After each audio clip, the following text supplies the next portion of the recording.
In this class, we're going to talk about choice, and we're going to use an apparatus developed by economists called the production possibility frontier. It's a diagram.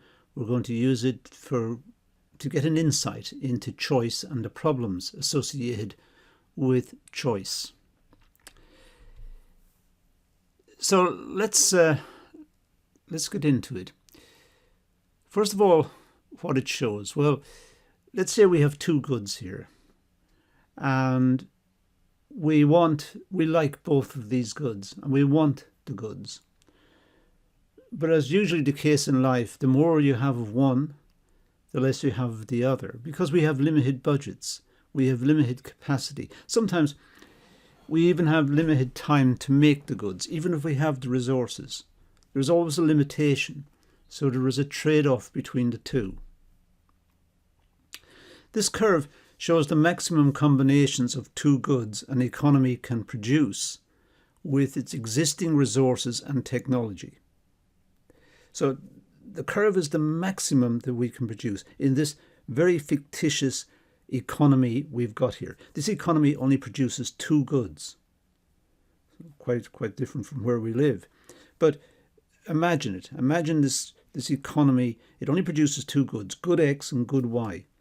And if it uses all its resources efficiently, the red line here, the frontier we call it, this frontier shows the maximum amount it can produce. It can produce anywhere in here, but that's inefficient because we can always get more. So if we're in here, we could get more, or we could get more this way, or anywhere in between. So it's the maximum amount that we can get. An economy can produce at points on or inside what we call the PPF, the production possibility frontier. That's important. The production possibility frontier. So it can produce on any point along the curve, because that's possible, production possibility frontier, and it's possible to produce anywhere inside it, but we can't produce outside. So out here, we can't get. We haven't got the resources to get out there. We haven't got enough land, labour, capital, entrepreneurship. We haven't got the factors of production to get out here. But we can produce along the curve. That's possible. And we can produce anywhere in here. If we're on the curve, by the way, we are efficient. That's the maximum we can get out of our resources. So we are being efficient. If we're in here, we are being inefficient. Out here is not attainable. We can't get there. So let's ponder this for a moment. Points inside the frontier are feasible. Points outside it are not feasible. We can't get them. So the curve is emphasizing that. We could also say that points inside here are inefficient. And they're inefficient because we could produce more. We could reorganize our factors of production, our way of working, and produce more. We could do that and get up to the frontier. So if we're operating somewhere in here, we can always try and get to the frontier, and that will give us more of X and more of Y, more of the two goods that this economy, this very strange little economy, produces. It only produces two goods, good X and good Y. But we could get more of them if we're inside. So let's take the point X to illustrate this. So let's say we're at X. Well, as you can see, we can move from X to the frontier. We could get more of good X. We can get more of good Y. Or we can get anywhere in here is preferable to this point here, to the point X. Anywhere in here is more efficient.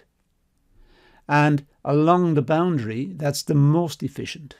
We can't get out here. It's not feasible. We can't get outside the boundary. This is our production possibility frontier. That's the most we can produce. Let's go back to the point A again and study the diagram a little more. If we're at A, That's possible. It's feasible. It's in the feasible region. We could move AC or we can move AB. That's feasible. That's possible. We have the resources because the frontier is out here. We can go to any point on the frontier.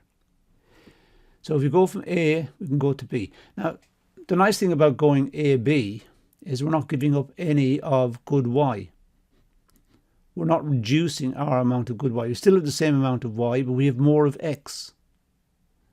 If you go AC, we have more of Y, but the same of X. X is the same here. So any point in between gives us more. Anywhere along this line AC gives us more Y. More Y is better than less Y. A is not as good as C. We get more at C. We're more productive. If the economy grew, if this little economy, this imagined economy of ours with just two goods in here, if it grew, then the curve, the frontier would shift outwards. So if all the workers became more efficient and there was new technological breakthrough with the capital and a more efficient way of working, then the frontier would expand. We'd get more. We can get more of X and more of Y, or more of any combination of them, than we could before. So the production possibility curve, PPC in this case, PPF sometimes we call it, production possibility frontier, but that shifts outwards, reflecting an increased capability to produce goods and services when, first of all, there are increases in the quantity or quality of resources. Resources, the inputs into production become better. Workers become more efficient. Output increases. Or there's a new technological breakthrough. The machines are able to produce more because they've been innovated. And that really overlaps with this point. There could be technological improvement, and the same way as the quantity of machines or the quantity of people or the quality have been improved. Really, the 2 points are very, very similar. Now, this curve is what we call concave to the origin. If you're looking up from the origin, it looks like a cave. We're going into the cave. Try to imagine the shape is like a cave. We're going in. So we call it concave to the origin. If we're looking from the outside down at it, if we're looking down at the curve, we call it convex. It's sloping away from us on either side. It's convex. This is concave. Try to imagine as a cave and you're looking in. So it's concave. So it's concave or bowed out, away from the origin. It's bowed away from the origin. It's this shape here. It's bent away from the origin. This is the origin down here. So you can see it's bent away. And the reason is because of increasing opportunity costs resulting from specialized resources. And these specialized resources, when we use them up to a maximum, and eventually as we reach the capacity limits, they become more and more costly. And in effect, what we've got is diminishing returns. The more you use something with a fixed amount of, let's say we use more labor with a fixed amount of land and capital and entrepreneurship. We use more labor, but eventually the return to labor will diminish. And we'll deal with this in our classes on production, where we'll talk much more about the concept of diminishing returns.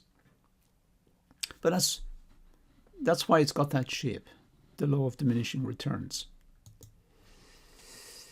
Now, this also introduces this concept of opportunity costs. Well, the opportunity cost is the cost of the next best alternative foregone. It's worth remembering that. This is very important. It's the cost of the next best alternative given up.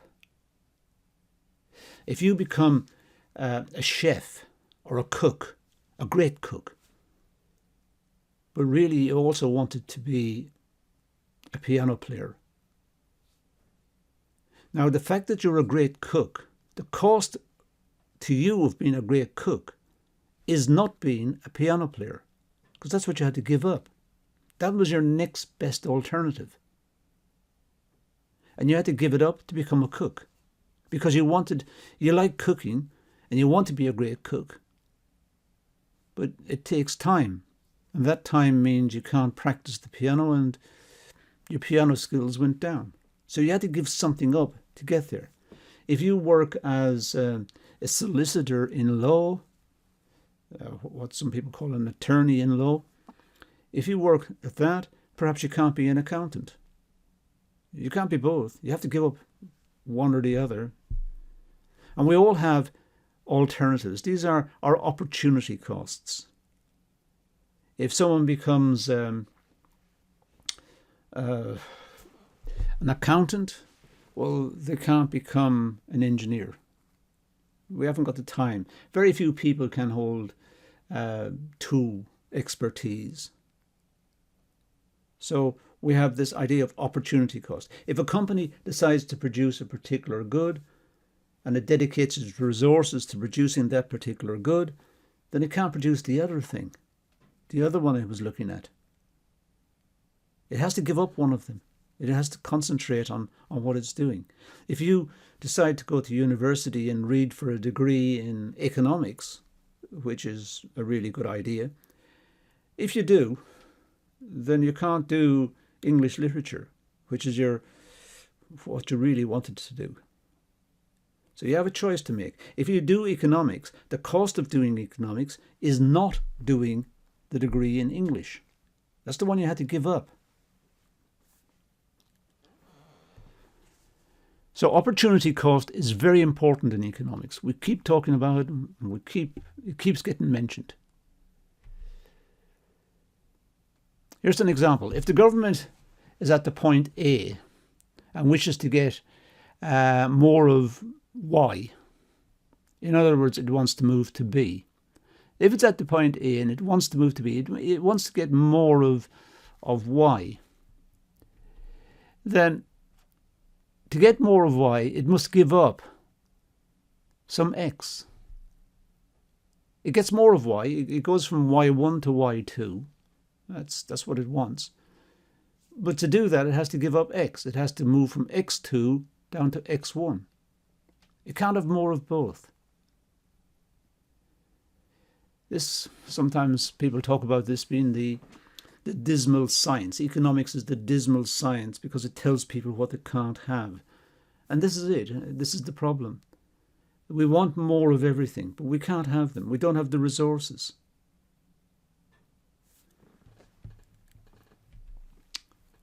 So we have to give up more X to get more Y. We have to give up X to get Y. So you can see how much we've got to give up on the diagram. And that's the tragedy, but that's unfortunately the way the world is. That's what we call opportunity cost. Opportunity cost is the cost of the next best alternative foregone. The next best alternative given up. The next best, not any combination of something we've given up. It's the next best one. The next best. That's very important. The next best alternative foregone.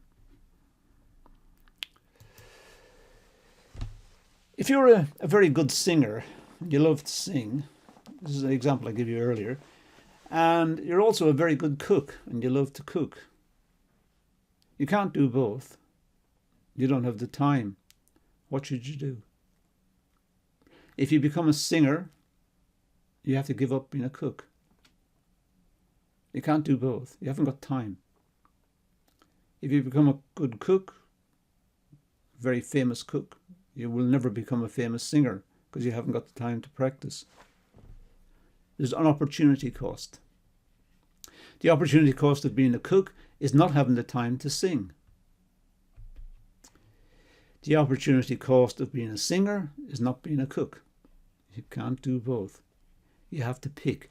And because you have to pick, and because these are what you really wanted, the one you give up is the opportunity cost. The opportunity cost is the cost of the next best alternative given up.